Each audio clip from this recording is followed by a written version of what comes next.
성도 여러분 안녕하십니까? 네.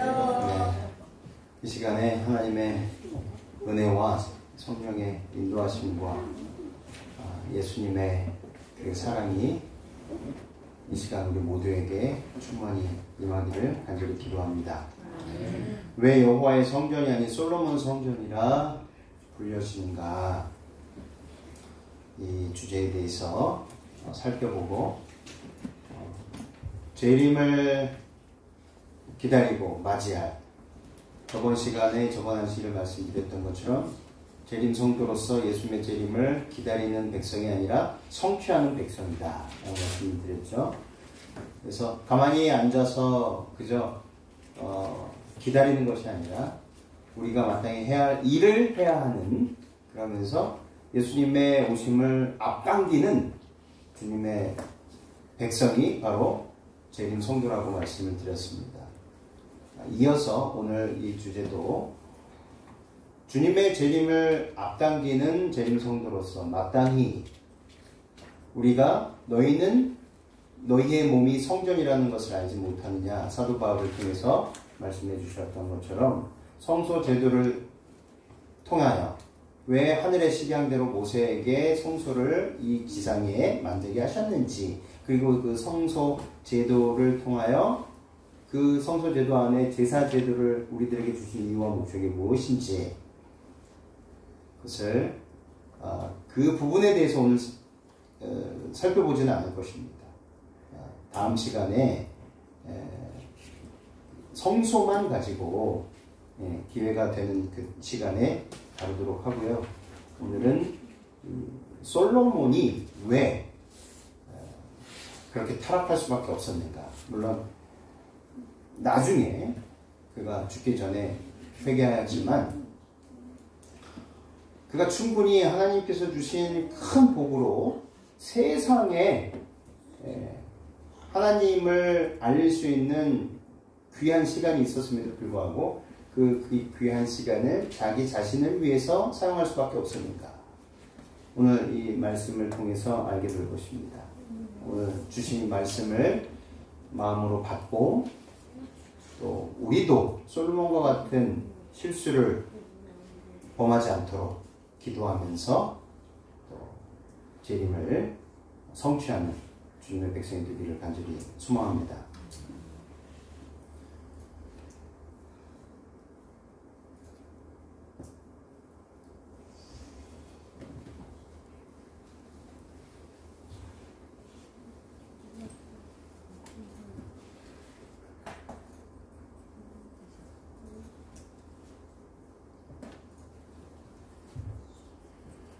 먼저 본문의 말씀 보도록 하겠습니다. 예레미야 9장 23절 24절 말씀입니다. 제가 공독하겠습니다. 여호와께서 이같이 말씀하시되 지혜로운 자는 그 지혜를 자랑치 말라. 용사는 그 용맹을 자랑치 말라. 부자는 그 부함을 자랑치 말라. 자랑하는 자는 이것으로 자랑할지니 곧 명철하여 나를 아는 것과 나 여호와는 인애와 공평과 정직을 땅에 행하는 자인 줄 깨닫는 것이라. 나는 이 일을 기뻐하노라. 여호와의 말이니라.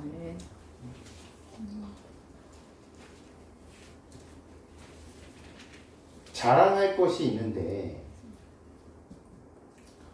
자랑하는 것은 이것이라 말씀하셨습니다. 명철하는 곧 명철하여 나를 아는 것과 나 여호와는 인애와 공평과 정직을 땅에 행하는 자인 줄 깨닫는 것이라. 하나님을 제대로 아는 것, 하나님과 동행하는 것, 하나님께서 우리 각자에게 어떻게 구원의 그 사역을 이루어 내시는지 그거에 대해서 자랑하라 하신 겁니다.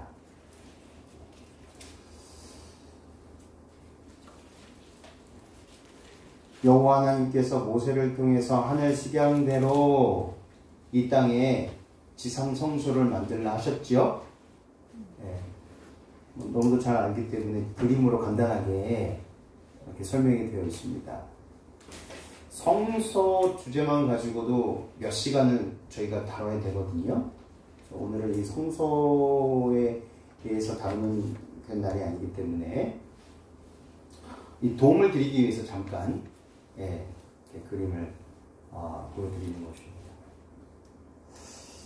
이 성소 제도에서 가장 중요한 것이 있어요. 예수 그리스도이시죠. 우리의 구원을 위해서 희생하신 예수 그리스도이십니다. 그러면 예수 그리스도께서 이 성소 제도를 통해서 우리들에게 심어주시고 싶은 그 정신은 무엇일까? 두 가지입니다. 구속 사업의 두 가지 측면인데, 첫 번째는 용서, 죄의 용서. 그리고 두 번째는 죄의 도말입니다. 그것이 성소와 지성소에서 뜰의 경험, 예수 그리스도를 상징하시죠. 십자가에서 돌아가신 예수 그리스도.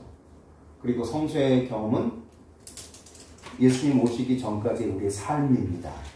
근데 우리의 삶이 떡상과 촛대, 예수 그리스도와 성령의 사역으로 우리의 삶이 죄로부터 자유하게 되고 죄를 짓지 않게 되고 그 경험을 하게 되는 것입니다. 이 땅에서부터. 그것이 성소의 경험이고, 지성소는 1년에 한 번 대제사장만 들어갈 수 있었잖아요. 그리고 대제사장이 굉장히 세 차례에 걸쳐서 자기가 직접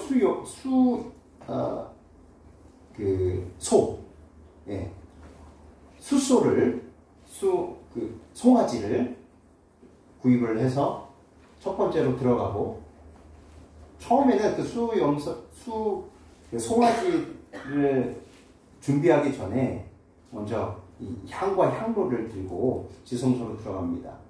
그래서 법궤 앞에 본인이 서고 그 향이 가득 찰 때까지 섰다가 다시 나옵니다. 그리고 송아지 준비해 두었으면 두 마리의 염소를 준비합니다. 하나는 여호와를 위한 염소, 하나는 아사셀을 위한 염소. 아사셀을 위한 염소는 아시는 것처럼 그 죄의 전가가 사단 마귀에게 돌아간다는 상징적으로. 그래서 진 밖으로 아주 멀리 대제사장이 맨 마지막에 아사셀 염소를 데리고 그곳에서 돌아오지 못하도록 보냅니다. 안수하고 모든 이스라엘의 백성들의 죄를 다 그 아사셀을 위한 염소에게 전해주고 이제 보냅니다. 하나는 여호와의 염소를 위해서, 하나는 아사셀을 위해서 염소를 위해서 준비를 합니다. 그래서 세 차례에 걸쳐서 들어갔다 나왔다 하죠. 처음에는 자기 자신과 자기의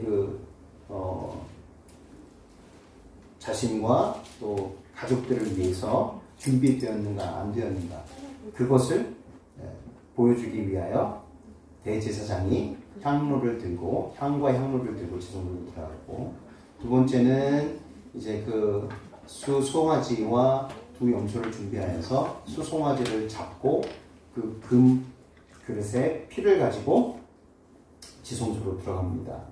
그래서 그 시음자 위에 자기 가장 가까이 있는 모서리에 한번 뿌리고 이 향 바닥에 7번 뿌립니다. 그것을 염소도 똑같이 그렇게 합니다. 그래서 성소에 나와서 여기에 준비되어 있는 금 그릇에 수송아지의 피 그거를 잠깐 올려놓고 다시 나와서 두 염소 중에 한 염소, 여호와를 위한 염소를 잡고 그 피를 가지고 또 지성소로 들어가서 똑같이 행합니다.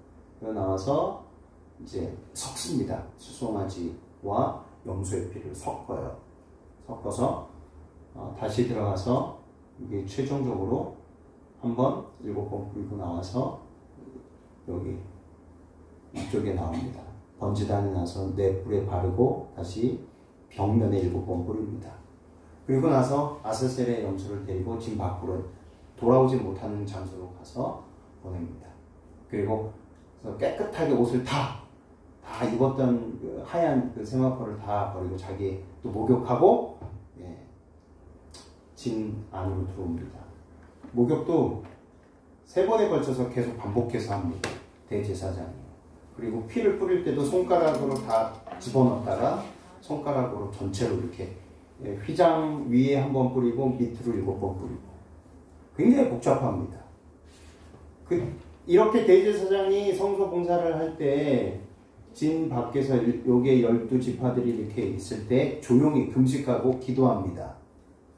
이게 대속제 7월 10일 날 행했던 1년에 한 번 있었던 연례 행사였습니다.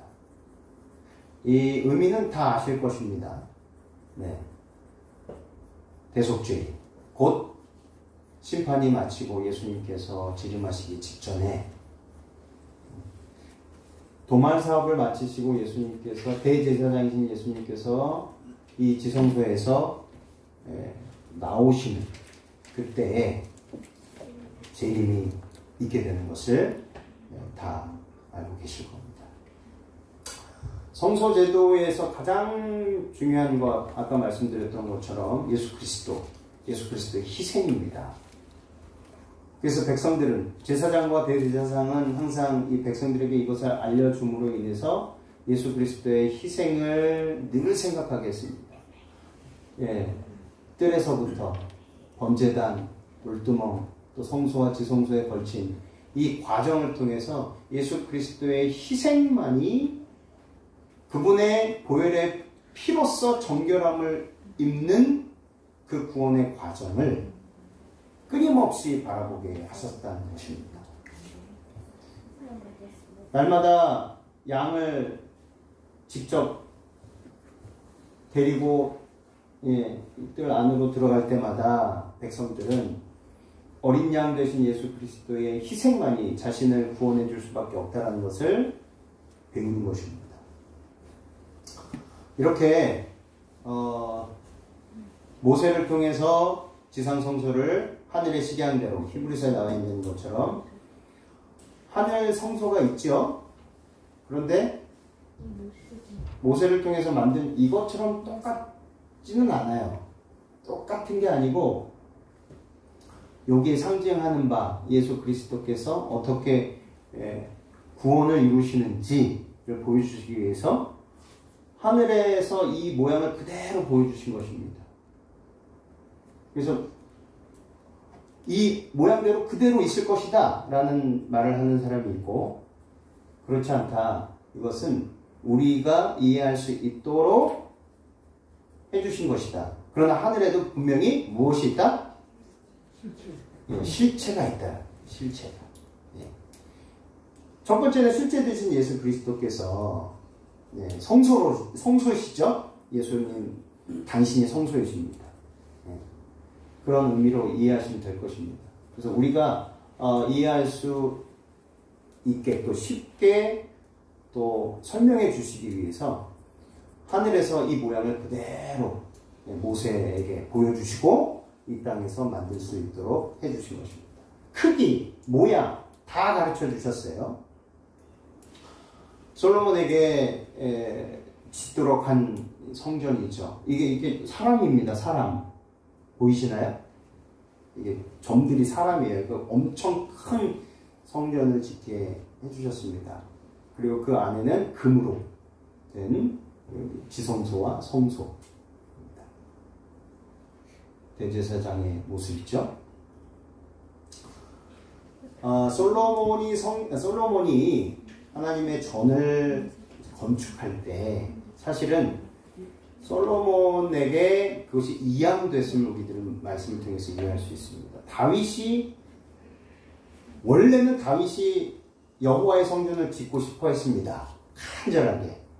다윗은 여호와 하나님을 위해 성전을 건축하기를 간절히 소망했습니다. 그래서 역대상 22장 7절에 다윗이 솔로몬에게 이르되 내 아들아 나는 내 하나님 여호와의 이름을 위하여 성전을 건축할 마음이 있었으나, 이렇게 솔로몬 자신의 아들에게 이 이야기를 하면서 원래는 내가 간절하게 소망했다라는 것을 설명해 줍니다. 하지만 다음과 같은 이유로 성전을 짓지 못합니다. 어떤 이유였느냐? 역대상 22장 8절에 여호와의 말씀이 내게 임하여 이르시되 너는 피를 심히 많이 흘렸고 크게 전쟁하였느니라. 내가 내 앞에서 땅에 피를 많이 흘렸은즉 내 이름을 위하여 성전을 건축하지 못하리라. 너무 피를 많이 흘려서 성전을, 거룩한 성전을, 하나님의 전을 건축하지 못하리라 말씀하셨습니다. 역대상 28장 9절 10절에 나의 아들 솔로몬아, 이것은 이제 다윗이 아들 솔로몬에게 이야기하는 것입니다. 너는 내 아버지의 하나님을 바로 알고 온전한 마음과 기쁜 마음으로 정성을 다하여 섬기도록 하여라. 성전을 짓기 전에 어떤 마음이 있어야 된다? 하나님께 충성을 다해야 하는 마음이 있어야 된다라고 당부한 겁니다. 여호와께서는 모든 사람의 마음을 살피시고 모든 생각과 의도를 헤아리신다. 내가 그를 찾으면 너를 만나 주시겠지만 내가 그를 버리면 그도 너를 영원히 버리실 것이다. 여호와께서 성소가 될 성전을 짓게 하시려고 너를 택하신 사실을 명심하고 힘을 내어 일을 하여라. 여기에 내가 그를 찾으면 너를 만나 주시겠지만 네가 솔로몬, 네가 아들아, 네가 주님을 버리면 주님께서도 너를 영원히 버리실 것이다. 이게 나중에 역대하에 나옵니다. 역대 11장에 가면 솔로몬이 깊이 회개하는 장면이 나오죠. 근데 이미 그때는 너무 많은 범죄를 저지른 이후여서 되돌릴 수 없었다. 그때였습니다. 그러나 그가 진심으로 회개하여서 간합함을 받기는 하였습니다. 그러나 그로 인해서 솔로몬 한 사람의 잘못된 선택과 방종으로 인해서 나라가 어떻게 됐습니까? 분열되고 말았다는 것입니다. 첫 번째, 여호와 하나님의 성전. 하나님께서 모세를 통해서 어떻게 성전을 지으라 말씀하셨는가? 그리고 다윗은 그것을 어떻게 배웠는가? 그리고 다윗은 아들에게 그것을 믿음의 조상들에게 받았던 성전 건축에 대해서 아들 솔로몬에게 어떻게 전하였는가? 먼저 살펴보겠습니다. 다윗이 솔로몬에게 남긴 유언이 있어요. 그것이 바로 우리가 읽었던 역대상 28장 9절 10절인데요. 첫 번째는 너는 내 아버지 하나님을 바로 알고 온전한 마음과 기쁜 마음으로 정성을 다하고 섬겨라 하였습니다. 다시 말해 예수 그리스도께서 우리를 위해서 희생했던 것처럼, 희생하셔서 우리를 구원하신 것처럼 너도 예수님을 닮아서 자원하는 마음으로 희생하여야 한다라고 아버지 선친 다윗은 아들에게 말하는 것입니다.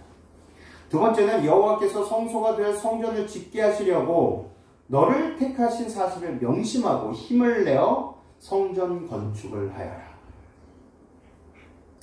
다윗이 아들 솔로몬에게 유언한 내용 중 하나가요, 여호와의 성전을 힘써 건축하라는 것이었어요.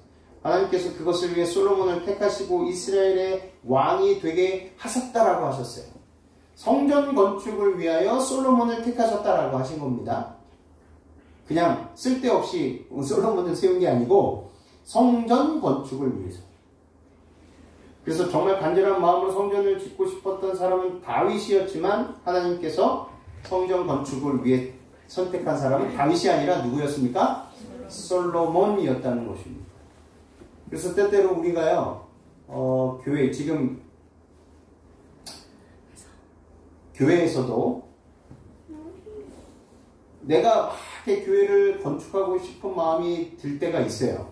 목사님이든 장로님이든 누구든. 그런데 때때로 그게 잘 되지 않을 때 오늘 우리들에게 주신 이 말씀을 생각하면 좋을 것 같습니다. 네.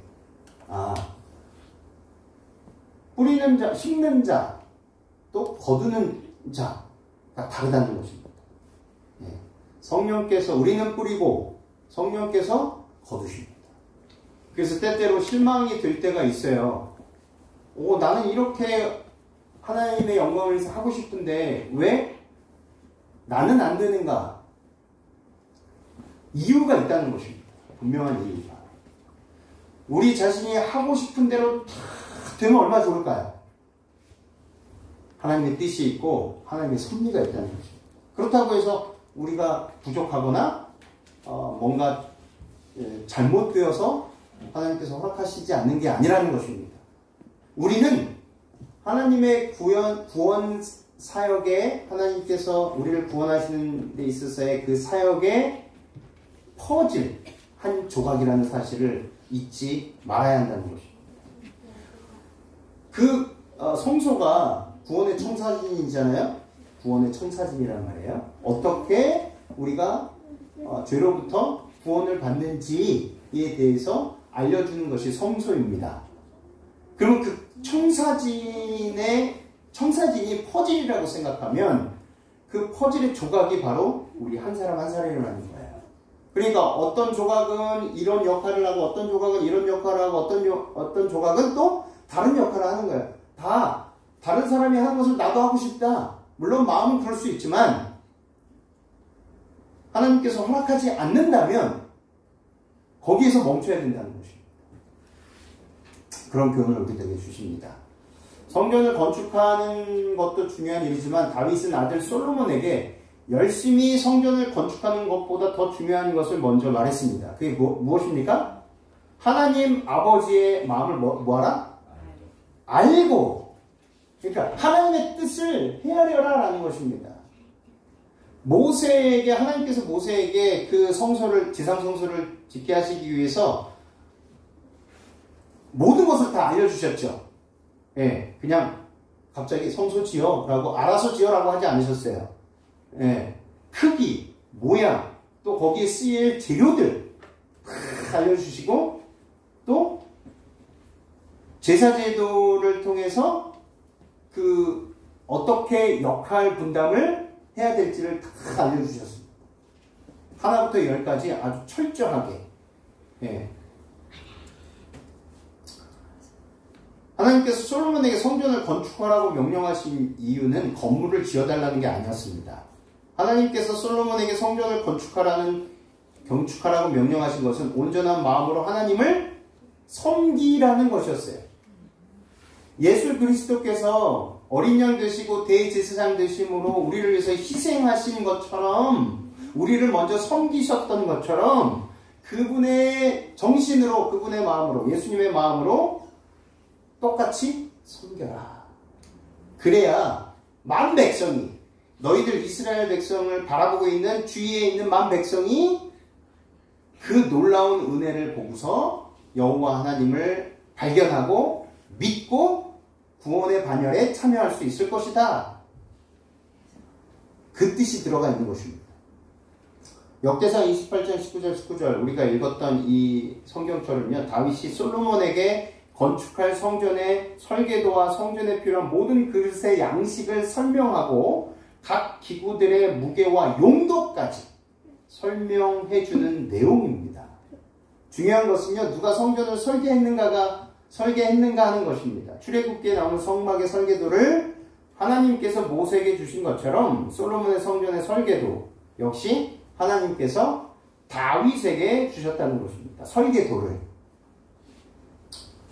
그래서 다윗이 현관과 건물과 곳간과 다락방과 내실과 속죄판 등의 설계도를 그의 아들 솔로몬에게 줍니다. 또 성령께서 그에게 가르쳐준 대로 하나님의 성전 뜰과 주위의 모든 방과 하나님의 성전 곳간과 성물 곳간의 설계도를 주었습니다. 또 제사장과 레위 사람의 그 반열과 여호와의 성전에서 예배드리는 모든 일, 예배에 쓰는 모든 기구도 솔로몬에게 설명해 주었습니다.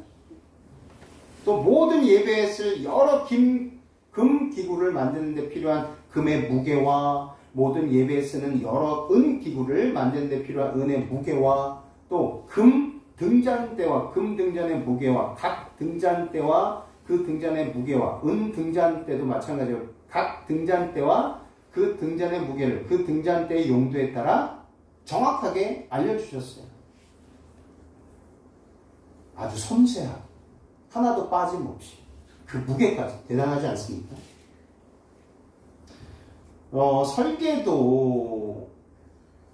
설계도에 따라서 그 집을 짓는데 그 집 안에 들어가야 할 물건들을까지, 그리고 그 물건의 무게까지, 그리고 그 물건이 어떤 마테리얼, 어떤 금인지 은인지 동인지 그것까지 다 알려주셨다는 것입니다. 또 상 위에 늘 차려놓은 빵과 차려놓은 상을 만드는 데 필요한 금의 무게와 은상을 만드는 데 필요한 은의 무게도 알려주었다는 것입니다. 고기를 건질 때 쓰는 갈고리, 대접과 주전자를 만드는 데 필요한 순금, 금장곡, 각 잔을 만드는 데 필요한 금의 무게, 은잔, 각 은잔을 만드는 데 필요한 은의 무게도 알려주셨어요. 또 분향단을 만드는 데 필요한 정련된 금의 무게, 수레 곧 날개를 펴 여호와의 언약궤를 덮고 있는 그룹을 금으로 만드는 데 필요한 설계도도 알려주셨어요. 다윗이 솔로몬에게 성전 설계도와 모든 기구들의 용도와 무게까지 설명한 후에 말하였습니다. 어떻게 말하였습니까? 역대상 28장 9절 다윗이 가로되 이 위의 모든 것의 식양을 여호와의 손이 내게 임하여 그려 나와에게 하셨느니라. 이게 중요합니다. 그림으로 그려서 직접 하나님께서 친절하게 이 모양은 이렇다, 이 모양은 이렇다 말로만 하신 게 아니고요. 금, 은, 또 거기에 들어간 그 무게와 용도까지 금 모양까지 그려서 설명해 주셨다. 이것은 아들아 내가 원하는 대로 이 하나님의 성전을 만드는 것이 아니라 하나님께서 전부 다 나한테 알려주셨다. 다윗이 솔로몬에게 남긴 유언 두 번째입니다. 첫 번째는 너는 힘을 내고 담대하게 일을 해 나아가거라 라고 하셨죠. 두 번째는 두려워하지 말고 염려하지 말아라. 세 번째는 내가 주의 성전 예배에 쓸 것들을 다 완성하기까지 주 하나님 나의 하나님이 너와 함께 계시고 너를 떠나지 않으며 너를 버리지 않으실 것이다. 그래서 역대상 28장 21절은요 다윗이 솔로몬에게 남긴 마지막 유언입니다. 다윗이 솔로몬에게 마지막으로 남긴 유언을 정리하면 바로 이렇게 방금 읽어드렸던 첫 번째, 두 번째, 세 번째, 또 네 번째, 다섯 번째, 여섯 번째. 네 번째는 제사장과 레위 사람의 그 반차들이 하나님의 성전 예배에 관한 모든 일을 도울 것이다. 온갖 일에 능숙한 기술자들이 요거를 기억하셔야 돼요. 온갖 일에 능숙한 기술자들이 성소를 만들고 또 거기 안에 들어간 기구들을 만들고 또 휘장을 짜고 또 거기에 휘장 안에 들어가는 색깔들죠. 직조하고 하는 그 모든 기술자들이 자원하여 너를 도울 것이다. 요거 기억하세요. 자원하여 너를 도울 것이다. 솔로몬은 이렇게 하지 않았어요. 이따가 설명해 드리고 싶어요. 여섯 번째, 지도자들과 모든 백성이 너의 명령을 따를 것이다. 근데 조건이 하나 있습니다. 무엇이냐면 하나님께서 다윗에게 그림을 그려가면서 다 알려주셨던 대로 솔로몬이 그렇게 했어야 하면 다윗에게 그렇게 자세히 알려준 대로 아들 솔로몬이 그렇게 성전 만들 때 모든 것들을 그렇게 했었다면 지도자들과 모든 백성이 명령을 따를 것이다. 그리고 하나님께서 너와 함께 항상 함께 할 것이다. 그것이 조건이었어요. 광야에서 성막을 지을 때 하나님께서 어떤 사람을 부르셨는가? 하나님께서 모세를 통해서 성소를 지어라, 광야 성소를 지어라 하실 때 어떤 사람을 불러다가 써라, 일을 시켜라 라고 하셨냐면 요거 기억하셔야 됩니다. 출애굽기 35장 21절 무릇 마음이 감동된 자와, 우리 다 함께 한번 읽어볼까요? 시작. 무릇 마음이 감동된 자와 무릇 자원하는 자가 와서 성막을 짓기 위하여 그 속에서 쓸 모든 것을 위하여 거룩한 것을 위하여 예물을 가져 여호와께 드렸으니, 아시는 것처럼 이때 당시에 광야에서 성소를 지을 때 모세가 이제 이렇게 했습니다. 멈춰라고 했어요. 하도 뭐를 많이 갖고 와서 자원하여 드리는 예물을 너무 많이 갖고 와서 더 이상 뭐라고 했습니까? 갖고 오지 마라고 했어요. 차고 넘치니 이제는 스탑, 그만. 근데 억지로 갖고 온 게 하나도 없었습니다. 누가 시켜서 갖고 온 게 하나도 없었어요. 다 같이 뭐 했어요? 감동받아 자원하는 마음으로 자기가 하나님께 드린 것들을 다 가지고 왔습니다. 이때 증언의 말씀에는 뭐 쭈뼛쭈뼛하거나 뭐 아주 좋은 거는 다 이렇게 숨겨놓고 안 좋은 것만 이렇게 갖고 왔다라고 설명하지 않습니다. 백성들이 감동되어서 가장 좋은 것을 하나님께 다 바쳤다 그랬어요. 이것이 광야에서 성막을 지을 때 하나님께서 사람들을 성막을 짓기 위해서 어떤 사람들이 투입되어야 되는지에 대해서 설명하신 거예요. 두 번째, 출애굽기 36장 2절입니다. 모세가 부사렐과 오홀리압과 및 마음이 지혜로운 사람 곧 그 마음에 여호와께로 지혜를 얻고 와서 그 일을 하려고 마음에 원하는 모든 자를 불렀다. 이 오홀리압과 부사렐과 오홀리압이요, 손기술이 굉장히 좋았던 분이죠. 우리 두 분의 장로님처럼 손기술이 뛰어나게 좋았던 달란트를 받았던 사람들이었어요. 이 달란트를 어떻게 사용하라? 여호와께로 지혜를 얻고 와서 그 일을 하려고. 누구로부터 받았다는 거예요? 부사렐과 오홀리압이 그 재능을 하나님께로부터 받았으니 하나님을 위하여 마땅히 쓰임 바 된 것이다 라고 설명하신 겁니다. 선지자왕 61, 62쪽을 이렇게 설명하고 있어요. 모세는 회중에게 무릇 즐거운 마음으로 내는 자에게서 내게 드리는 것을 너희는 받으라는 명령을 여러 번 반복했습니다. 하나님께 대한 헌신과 희생의 정신이 지극히 높으신 하나님의 거처를 준비하는 데 있어서 제일 먼저 요구되는 것이다. 오늘 말씀의 핵심입니다. 하나님께 대한 헌신, 희생 정신이 지극히 높으신 하나님의 거처를 준비하는 데 있어서 제일 먼저 요구되는 것입니다. 헌신과 희생정신. 모세가 이스라엘 자손에게 이르되 볼지어다 여호와께서 유다 지파 부사렐을 지명하여 부르시고 하나님의 신을 그에게 충만케 하여 지혜와 총명과 지식으로 여러 가지 일을 하게 하시되 또 그와 단지파 오홀리압을 감동시키사 가르치게 하시며 지혜로운 마음을 그들에게 충만하게 하사 여러 가지 일을 하게 하시되 조각하는 일과 공교로운 일, 수놓는 일과 짜는 일과 그 외에 여러 가지 일을 하게 하셨다. 굉장히 큰 기술을 가지고 있었어요. 네. 아시는 것처럼 천에 그림을 수놓고 형형 색색을 넣는 것이 쉬워요, 어려워요? 지금도 어렵습니다. 그리고 가치가 높아요, 낮습니다? 높습니다. 그거 하나 만드는데 저희 아버지가 예전에 사우디에 가셔서 일을 하실 때가 계셨어요. 거기에서 저 어린 마음에 정말 아름다운 양탄자라고 하는 거 뭐래요? 바닥에 깐 카펫인가요? 그 당시에도 굉장히 비싼 거였는데 지금도 뭐 비싸게 줘야 살 수 있지 않습니까? 정말 이뻤어요. 어린 마음에 와, 우리 부자구나.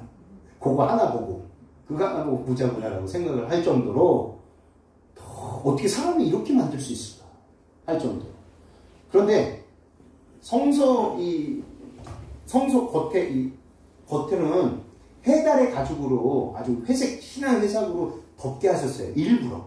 근데 그 맨 마지막에 해달의 가죽으로 덮었는데 그 밑에는요, 금이었어요. 그 안에도 그렇게 아름다운 그림이 수놓아져 있는 천으로 이 성소 안에는 그렇게 꾸몄습니다. 가장 아름답고 찬란하게 꾸몄었어요. 겉에만 뭐 저게 도대체 뭔가 할 정도로 칙칙할 정도로. 이런 기술자들을 하나님께서 감동을 주셨어요. 그들의 마음에 감동을 주셔서 자원하는 마음으로 성소를 지을 수 있도록 하셨다는 것입니다. 솔로몬이 건축한 성전이에요. 오늘 제목이 왜 여호와의 성전이 아니라 솔로몬 성전이라 말하는가? 요걸 잘 생각하시고 이걸 보시면 되겠습니다. 첫 번째는요, 성전 건축 기술자로 두롯 사람 후람을 영입했다는 것입니다. 두롯 사람 후람을 영입했습니다. 역대하 2장 1절로 3절에 솔로몬이 여호와의 이름을 위하여 전을 건축하고 자기 권영을 위하여 궁궐 건축하기를 결심하니라.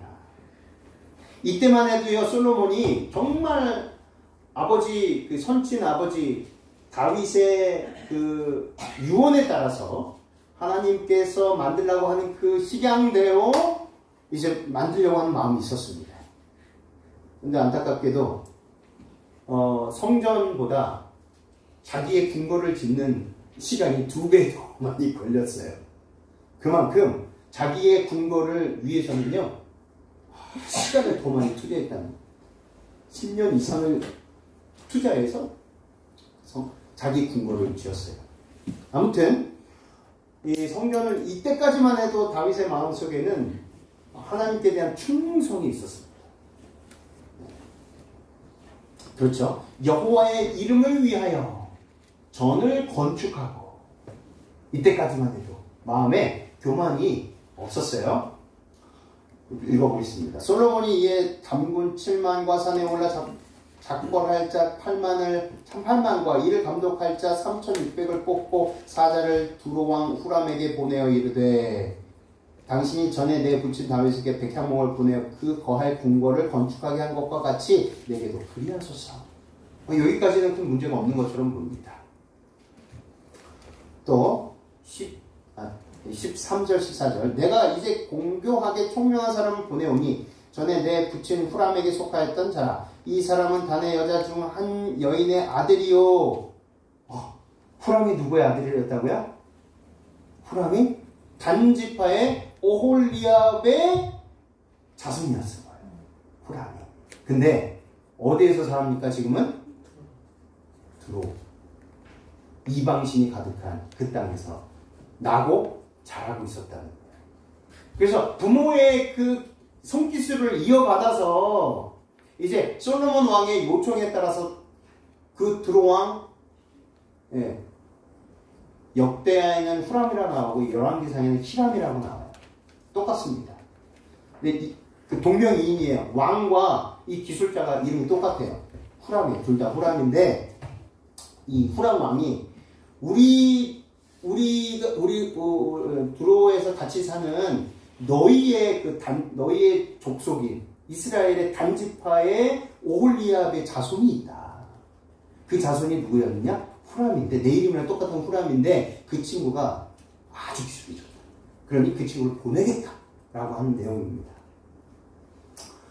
선지자왕 63쪽에 이 내용이 나와요. 후람은 그 모계로 오홀리압의 후손이었는데 오홀리압은 수백 년 전에 성막 건축을 위하여 하나님께로부터 특별한 그 재능을 받고 지혜를 받은 사람이었다. 이리하여 솔로몬의 기술자들의 우두머리에 이기심 없이 하나님께 봉사하려는 욕망으로 고무되지 아니한 사람이 임명되었다.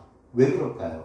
이기심 없이 헌신하고 자원하는 마음으로 일해야 될 사람이 임명돼야 되는데 그 기술자의 우두머리로서 총관리 감독자로서 후람이 선정되었는데 그 사람은 그는 이 세상의 신 곧 돈을 섬겼다.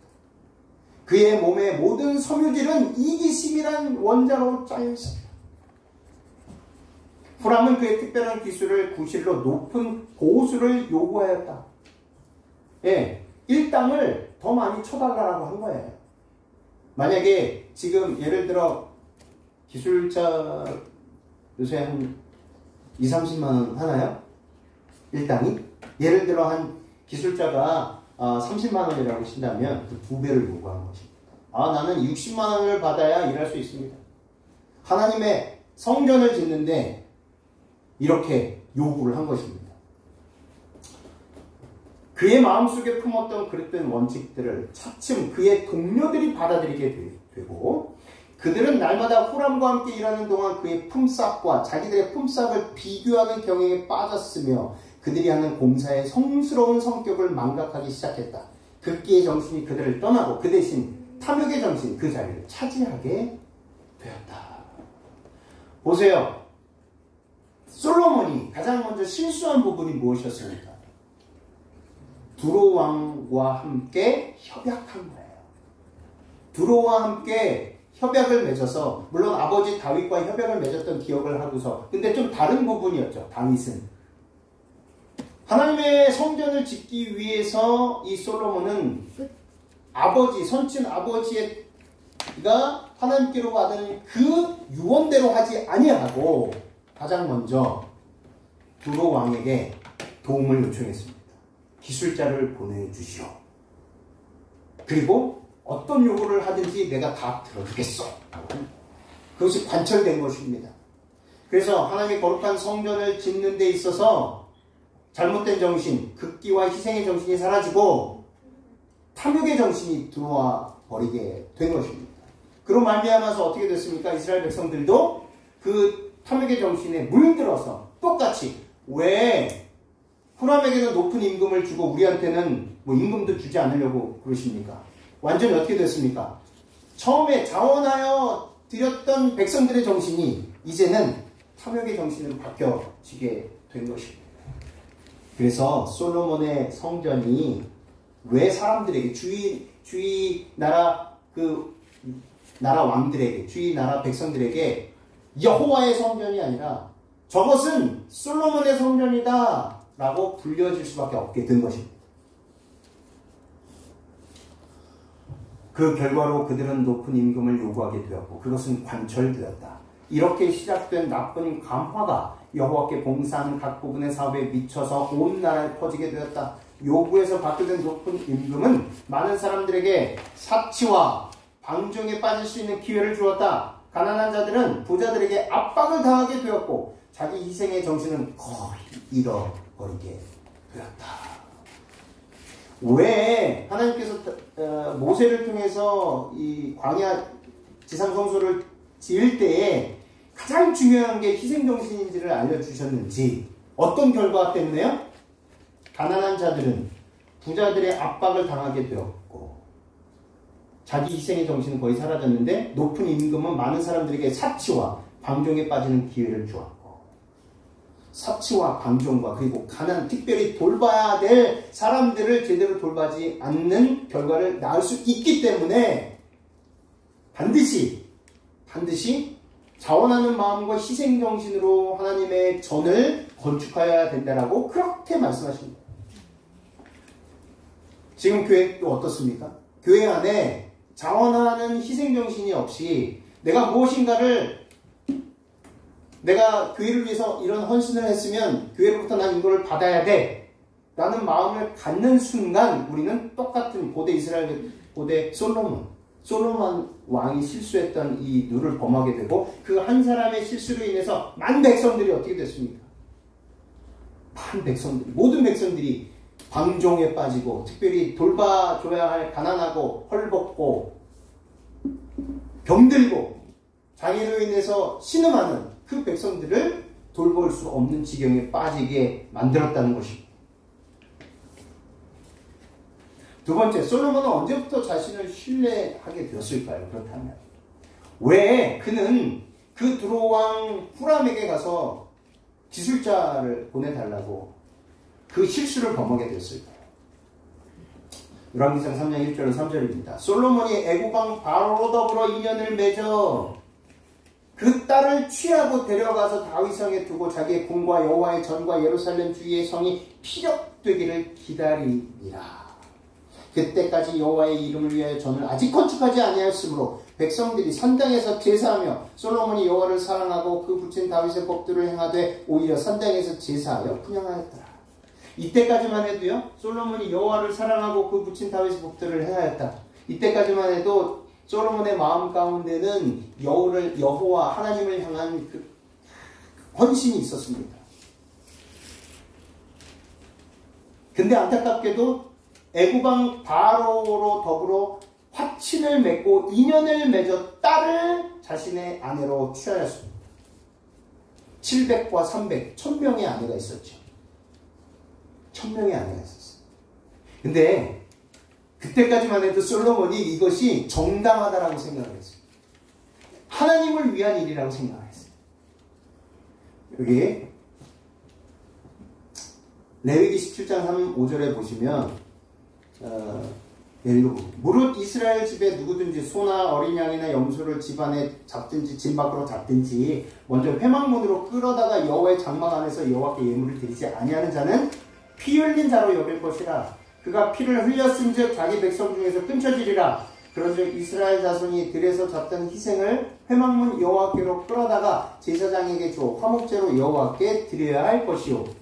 신명기 12장 보겠습니다. 10절 11절. 너희가 요단을 건너 너희 하나님 여호와께서 너희에게 기업으로 주시는 땅에 거하게 할 때에 될 때 또는 여호와께서 너희로 너희 사방의 모든 대적을 이기게 하시고 너희에게 안식을 주사 너희로 평안히 거하게 하실 때에 너희는 너희 하나님 여호와께서 자기 이름을 두시려고 한 곳을 택하실 그곳으로 나의 명하는 것을 모두 가지고 갈지니 곧 너희 번제와 너희 희생과 너희 11조와 너희 손의 거제와 너희가 여호와께 서원하는 모든 아름다운 소원물을 가져가고 하나님께서 정하신 장소가 있어요.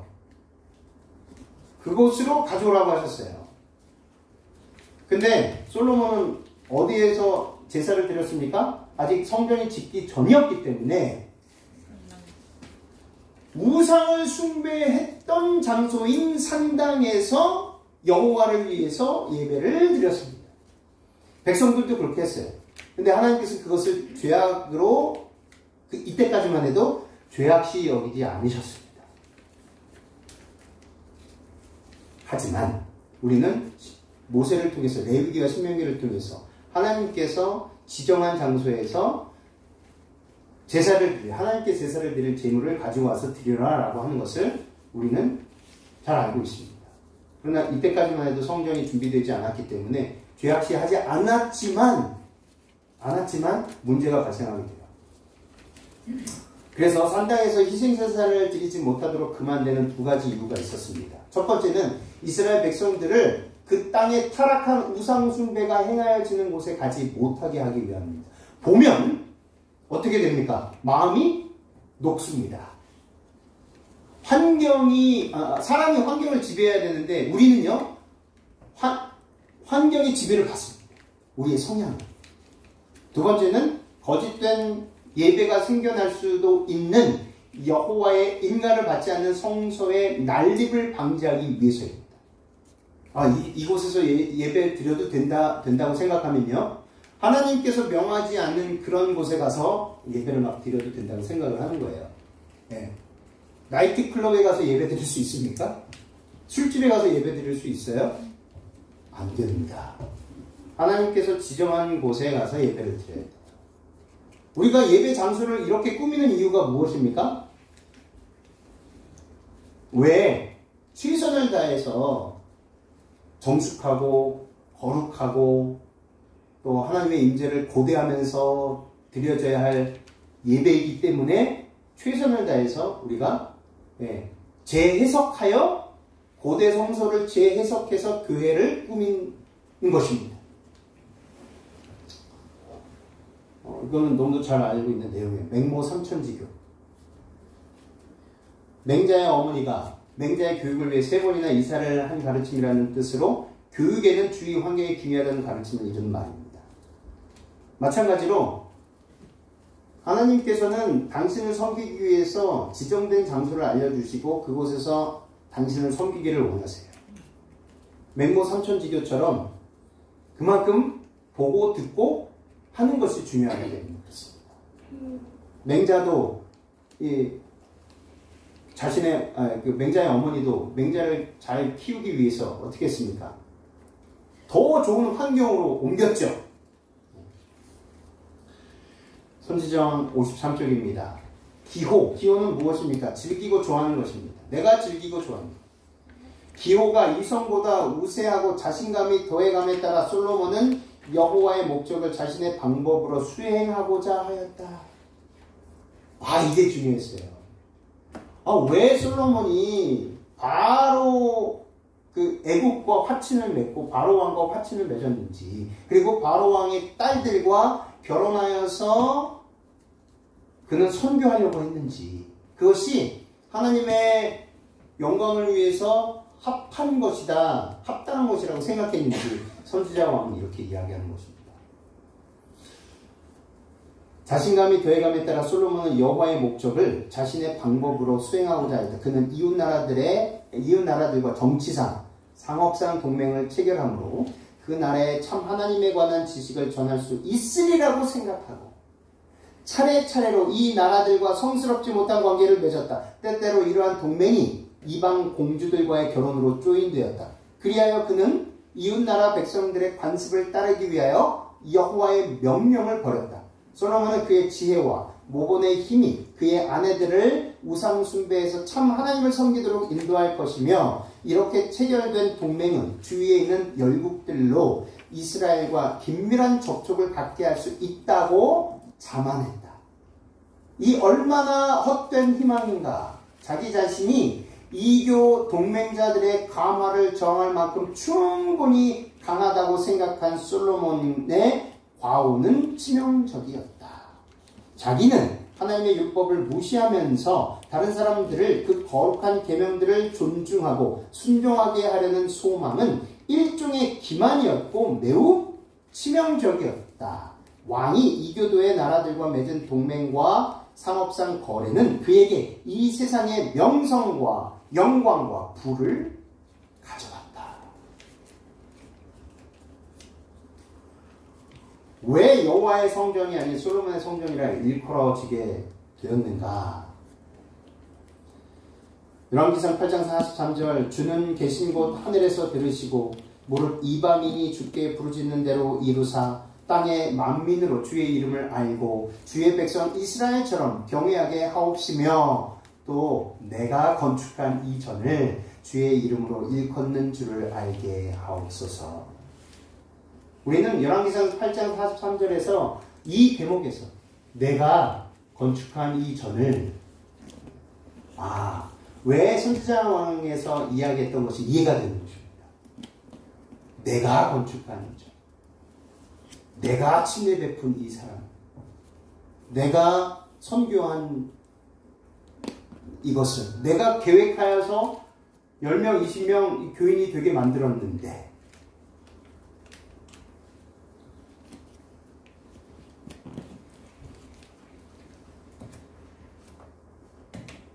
이기심의 뿌리를 뽑기 위해 고안된 희생정신이 오늘 말씀의 제목에서 우리가 배워야 할 교훈입니다.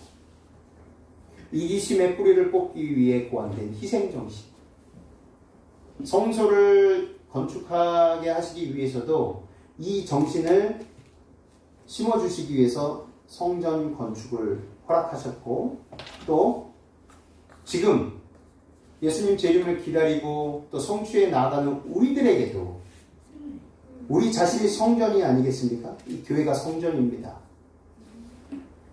우리 자신 그리고 이 교회를 위해서 우리 자신의 이기심의 뿌리를 뽑기 위해서 여호와 하나님을 위하여 가장 먼저 자원하는 희생정신으로 하나님을 섬기라고 말씀하십니다.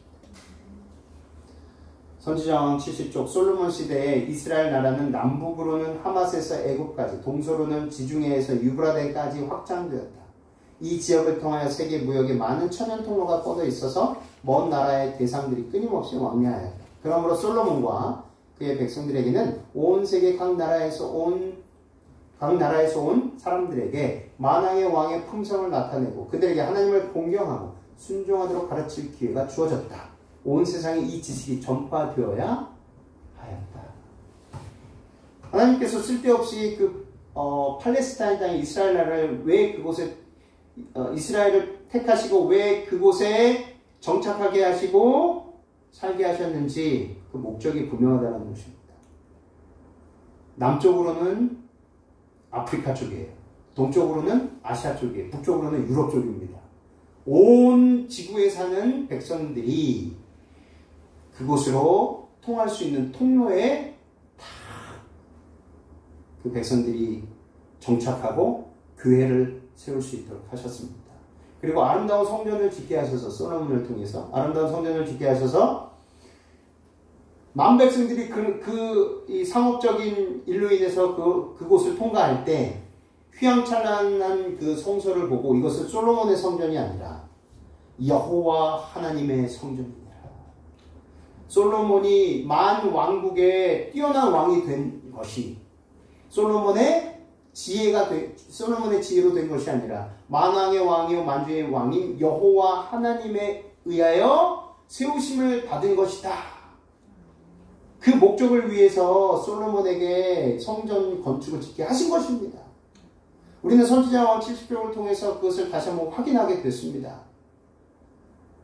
백성들도 마찬가지고 선교 목적이었어요. 여호와 하나님이 어떤 하나님이신지를 보여주기 위하여 솔로몬에게 유언을 남겨서 하나님께서 말씀하신 대로 그렇게 만들라고 하셨는데, 안타깝게도 솔로몬은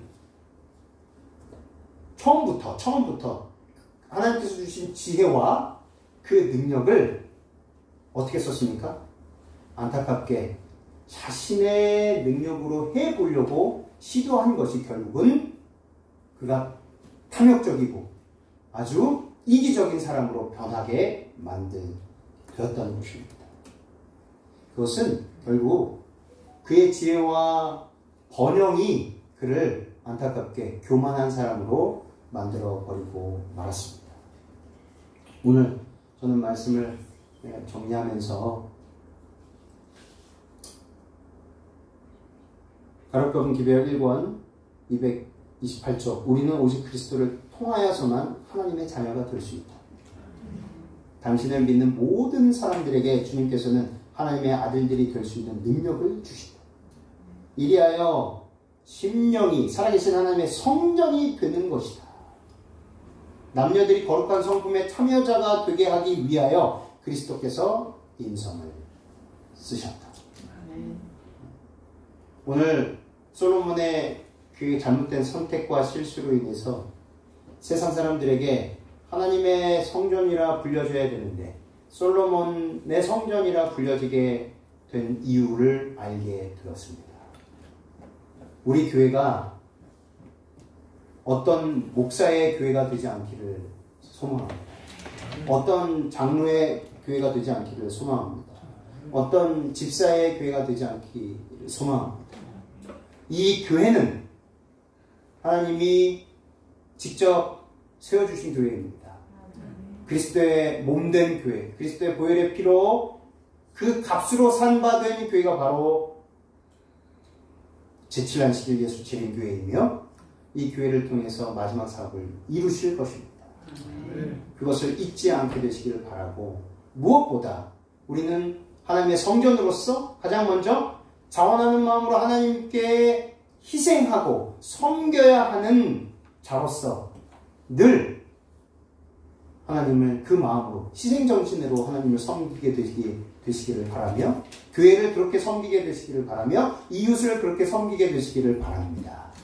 그 이유는 무엇입니까? 우리가 탐욕적이고 이기적인 존재가 되지 않게 하시기 위한 방편임을 기억하시고, 날마다 우리가 받은 큰 은혜가 어떤 은혜인지, 우리가 받은 구원의 선물이 얼마나 큰 것인지를 기억하시고, 내게 주어진 것이 다 이웃을 위하여, 하나님을 위하여 쓰여져야 됨을 기억하시고, 후람과 같은 사람이 되지 않게 되시기를 간절히 소망하며 말씀을 마치겠습니다. 아멘.